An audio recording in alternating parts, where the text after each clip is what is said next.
The Story of Ferdinand by Munro Leaf. Drawings by Robert Lawson.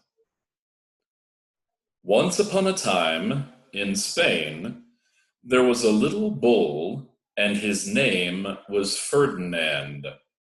All the other little bulls he lived with would run and jump and butt their heads together, but not Ferdinand.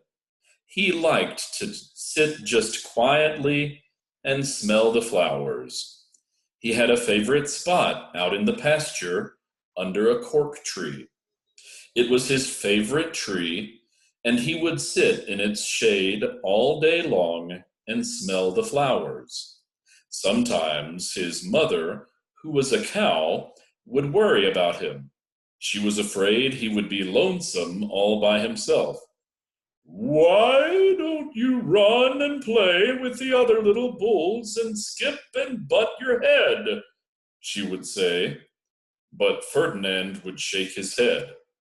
"I like it better here, where I can sit just quietly and smell the flowers."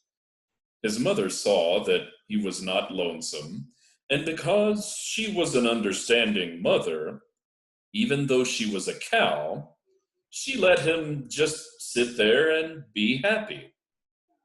As the years went by, Ferdinand grew and grew until he was very big and strong. All the other bulls who had grown up with him in the same pasture would fight each other all day. They would butt each other and stick each other with their horns. What they wanted most of all was to be picked to fight at the bullfights in Madrid. But not Ferdinand. He still liked to sit just quietly under the cork tree and smell the flowers.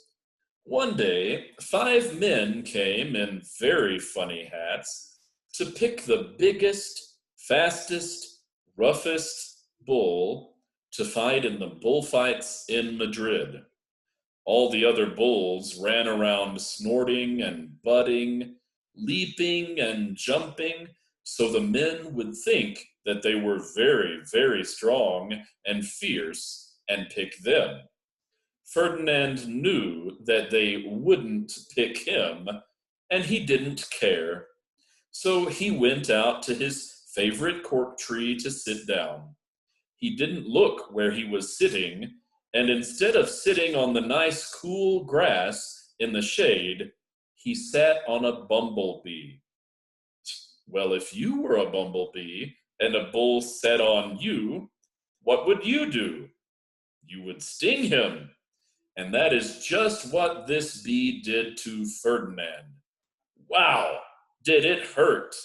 Ferdinand jumped up with a snort.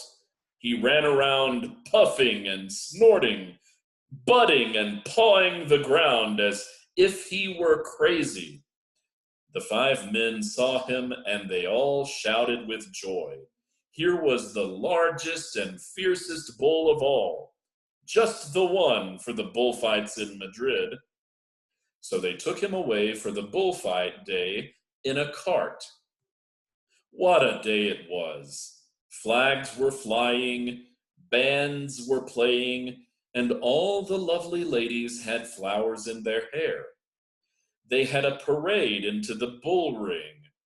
First came the banderilleros with long, sharp pins with ribbons on them to stick in the bull and make him mad. Next came the picadores, who rode skinny horses, and they had long spears to stick in the bull and make him madder. Then came the matador, the proudest of all. He thought he was very handsome and bowed to the ladies. He had a red cape and a sword and was supposed to stick the bull last of all. Then came the bull, and you know who that was, don't you? Ferdinand. They called him Ferdinand the Fierce, and all of the banderilleros were afraid of him, and the picadores were afraid of him, and the matador was scared stiff.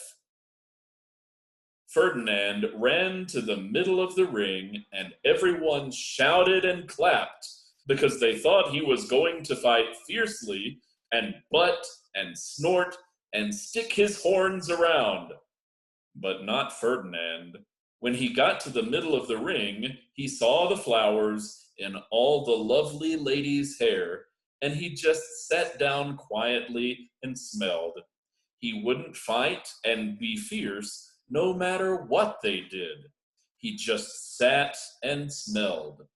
And the banderilleros were mad, and the picadores were madder, and the matador was so mad he cried because he couldn't show off with his cape and sword. So they had to take Ferdinand home.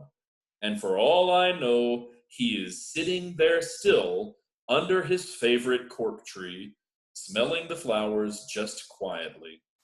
He is very happy.